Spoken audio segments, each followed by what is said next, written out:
তুমি ছাড়া তো আমার আর কেউ নাই। আল্লাহ গো, তুমি যদি মাফ না করো কে আমাকে মাফ করবে? তুমি যদি মাফ না করো কে আমাকে মাফ করবে? তুমি যদি আমাকে মাফ করো তাহলে তোমার কোনো দিকে কমবে না, তুমি যদি আমাকে মাফ না করো তোমার কোনো দিকে বাড়বে না।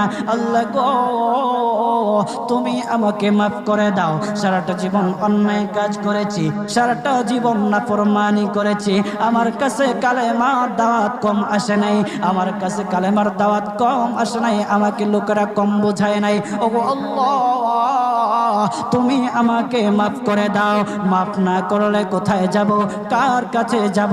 বাবা যখন মারে তখন মার কাছে আশ্রয় নেওয়া যায়, মা যখন প্রহার করে তখন বাবার কাছে আশ্রয় নেওয়া যায়, বাবা মা যখন প্রহার করে তখন দুনিয়ার কারো না কারো কাছে আশ্রয় নেওয়া যায়। ওগো